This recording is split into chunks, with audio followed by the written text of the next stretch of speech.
मैं कभी नहीं बोलूंगा मिस्टर मीणा, याद रखना। और कभी सामने आने की जरूरत भी मत करना तुम। और तुम जो सोच रहे थे कि कुछ 4-5 नकली गुर्जर जो तुम्हारे पीछे खड़े होकर के तुम्हारा समर्थन करेंगे, उनका तो हिसाब समाज तय करेगा।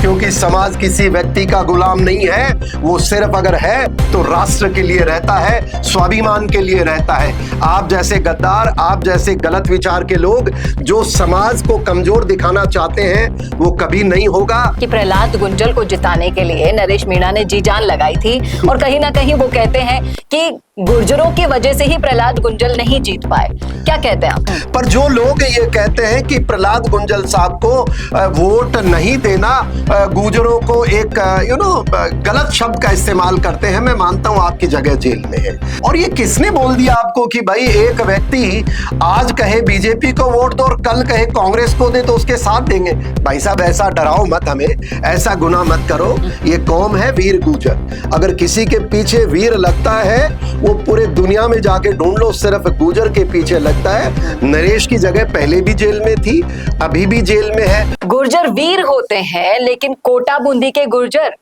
तुम लोग हिजड़े हो। अगर ऐसे शब्द कहीं पर्टिकुलर किसी जगह के लिए, जगह में रहने वाले गुर्जरों के लिए अगर कोई बोल देता है तो भी वो गलत नहीं है साहब, वो सही है। क्या ये स्टेटमेंट सही है या नरेश मीणा सही है या गलत?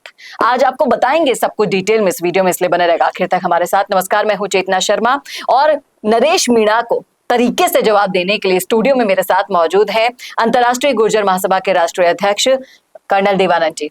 सर, मैं आपसे निवेदन करूंगी कि एक बात बताइए, राजनीति में जातिगत राजनीति इतनी हावी है कि हर कोई गुर्जर कौम का फायदा अपने तरीके से उठा लेता है। आज बात नरेश मीणा की चली है, 8 महीने के बाद वो जेल से बाहर आते हैं, जमानत पर बाहर आते हैं और फिर झालावाड़ में स्कूल में जाकर धरना देने लगे और फिर से उठा के ले गई उनको पुलिस। और अपनी जन क्रांति यात्रा के बीच में वो अपनी दुश्मनी ओम बिड़ला से निकालते हैं और ओम बिड़ला को सपोर्ट करने वाले गुर्जर समाज को हिंजड़ा कह देते हैं। आप ये बताइए कि क्या किसी भी व्यक्ति को इस तरह के अपशब्द किसी समाज विशेष को बोलना कितना आप सही मानते हैं या गलत मानते हैं? चेतना जी, सबसे पहले कह सकता हूँ ये बड़ा दुर्भाग्य है कि ऐसी राजनीति का गंदा चेहरा राजस्थान में देखने को मिल रहा है। अरे वैसे यही होना था राजस्थान में। आपको याद है चुनाव में हम चर्चा किया करते थे कि जातिगत राजनीति राजस्थान में बहुत हावी है। ये राजनीतिक व्यक्ति जितने भी ड्रामा करते हैं कि हम जाति से ऊपर उठ करके बातें, पर सब घूम फिर के जब वोट की बात आती है जाति विशेष होता है। इसका एक घिनौना चेहरा देखने को मिला है। और जहां तक जिस व्यक्ति का आप नाम ले रहे हैं, मैं मानता हूं वो अपना मानसिक संतुलन खो चुका है और उसके लिए मैं भी कुछ अपशब्द बोलूं तो मैं मेरी गरिमा खराब करूंगा। दूसरी बात यह कि देखिए ये ऐसा होता क्यों है? अब ये इसलिए हो रहा है, पहली बात तो उस व्यक्ति को वो अपराधी है, वो जेल के अंदर है, सजा काट रहे हैं, और नहीं भी काट रहे हैं तो मैं मानता हूं उनको जेल से बाहर आने का अधिकार सरकार को नहीं देना चाहिए। क्योंकि जो व्यक्ति, अरे किसी व्यक्ति को, काले को हम काला नहीं कह सकते, लंगड़े को लंगड़ा नहीं कह सकते, उनकी भावना आहत होती है। तो अगर मान लो उस वीर कौम को, वीर गुर्जर को आप इस तरह के अपशब्द कहते हैं, मैं तो ये मानता हूं गवर्नमेंट को उसको प्रोटेक्शन दे देनी चाहिए। और जेल में रखे तो फायदा नहीं, कोई न कोई दिन वो भोले भाले समाज के बहुत सारे भावुक युवा होते हैं और वो कहीं उसके साथ उलटफेर ना कर दे। मुझे डर लगता है ऐसे गंदे लोगों के साथ। लेकिन सर, गुर्जर तो बहुत सपोर्ट भी कर रहे हैं। वो कहते हैं कि नहीं, वो जो जयचंद हैं गुर्जरों के लिए, उनके लिए उन्होंने अगर आप जिनको ऐसे व्यक्ति को गुर्जर बता रहे हैं तो मैं उसको गुर्जर नहीं मानता। कोई भी व्यक्ति वो 100% मैं कह सकता हूं वो गुर्जर विरोधी है, गुर्जर विचार का विरोधी है, वो राष्ट्र विरोधी भी कह रहा हूं मैं उस व्यक्ति को, क्योंकि उसने मखोटा गुर्जर का पहन रखा है। ऐसे व्यक्ति अगर किसी व्यक्ति का समर्थन करते हैं, चेतना जी मैं आपके स्टूडियो में बैठा हूं, आप महिला हैं, मैं एक पुरुष हूं, मेरा रंग गोरा है, सांवला है, अगर कोई मुझे कहता है ओए इस तरह का, तो मुझे बुरा लगेगा। अधिकार नहीं है किसी को। और एक कौम के प्रति एक जो ऐसे और किसी के भी प्रति ऐसा शब्द कहने में कोई समर्थन करता है और वो कहता है कि वो सिर्फ इसलिए कि उन्होंने एक व्यक्ति विशेष को वोट, क्यों तुम्हारे बाप की मर्जी है क्या तुम कहोगे वहां वोट देंगे? हाँ बताओ भाई, जो विरोध करने वाले हैं, क्या तुमने अपनी खैरात पकड़ ली है क्या? और क्या या तुम्हारे, मैं तो ये कह रहा हूं जो उनका समर्थन कर रहे हैं उनको भी सरकार कटघरे में कानून के दायरे में लाए। अरे वोट देना किसी व्यक्ति का अधिकार है, वो किसको दे किसको नहीं दे, इसका मतलब आप गुंडा राज करना चाहते हैं। इसका मतलब तो आप जो देश को तोड़ने की वाली ताकतें हैं, जो जो देश के सम्मान की बात करती हैं, जो कौमों के सम्मान की बात करती हैं, जो गरीब के उत्थान की, आप तो उनको ही कटघरे में खड़ा कर रहे हो। तो जो व्यक्ति उनका समर्थन कर रहे हैं सिर्फ इसलिए कि कोटा और बूंदी के क्षेत्र के गुर्जरों ने किसी एक व्यक्ति को वोट दिया, क्यों भैया तुम्हारा गुलाम है क्या गुर्जर समाज? जो तुम चार चाहोगे उसको वोट देंगे। तुम तो खुद दल बदलू हो, आज कांग्रेस कल बीजेपी। अरे चेतना जी, राजनीति का मैं मानता हूं आज बिल्कुल चरित्र बचा ही नहीं है इस देश में। ये अपने राजनीतिक फायदे के लिए, अपनी जीत के लिए, अपनी, भाई गुर्जर समाज समझ रहा है इस बात को, पर अगर हमारे अंदर ही कुछ लोग हैं जो हमारे समाज के विरोध में खड़े हो जाते हैं अपने स्वार्थ के लिए, वो गुर्जर नहीं हो सकता। चेतना जी, मैं ये मानता हूं इसके पीछे की जो मानसिकता है, अगर हम उस पर गहराई से सोचें, विचार करें, तो ये समझ में आता है कि प्रहलाद गुंजल को जिताने के लिए नरेश मीणा ने जी जान लगाई थी। और कहीं ना कहीं वो कहते हैं कि गुर्जरों की वजह से ही प्रहलाद गुंजल नहीं जीत पाए। क्या कहते हैं आप? चेतना जी, लगता है आपने बड़े सोच समझ के सवाल मुझसे किया है।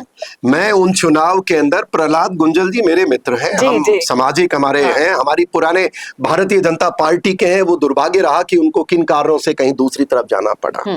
उन चुनाव में मैं खुद मौजूद था भाइयों।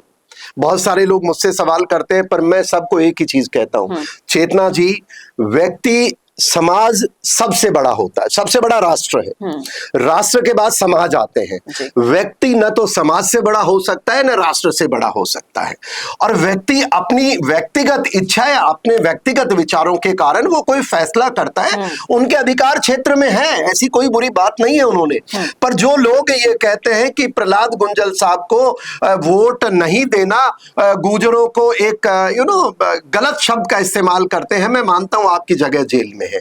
और जो आपके समर्थन करते हैं, ये राजनीतिक की सरकार को भी तय करना पड़ेगा कि ऐसे व्यक्ति जो खुलेआम ऐसा स्टेटमेंट दे रहे हैं, आप उनको पाबंद करें, क्योंकि इससे सौहार्द खराब होता है। प्रहलाद गुंजल जी की बात नहीं है, या जो बीजेपी के अपने क्या नाम है ओम बिरला जी की बात नहीं है, ये सामाजिक ताने बाने का है, किसी की भावना आहत करने का है। और ये किसने बोल दिया आपको कि भाई एक व्यक्ति आज कहे बीजेपी को वोट दो और कल कहे कांग्रेस को दे तो उसके साथ देंगे? भाई साहब, ऐसा डराओ मत हमें, ऐसा गुनाह मत करो। ये कौम है वीर गुर्जर, अगर किसी के पीछे वीर लगता है वो पूरे दुनिया में जाके ढूंढ लो, सिर्फ गुर्जर के पीछे लगता है। और इनको गुमराह, ये भोले भाले लोग हैं। चेतना जी, प्रॉब्लम ये है कि हम इतने सीधे साधे हैं, ये कौम ये सबको माफ करती है, ये सबको समेट के चलती है और हर व्यक्ति को भावुक हो जाते हैं। अब इसका ये फायदा राजनीतिक व्यक्ति उठाते हैं, भगवान इनका भला करे।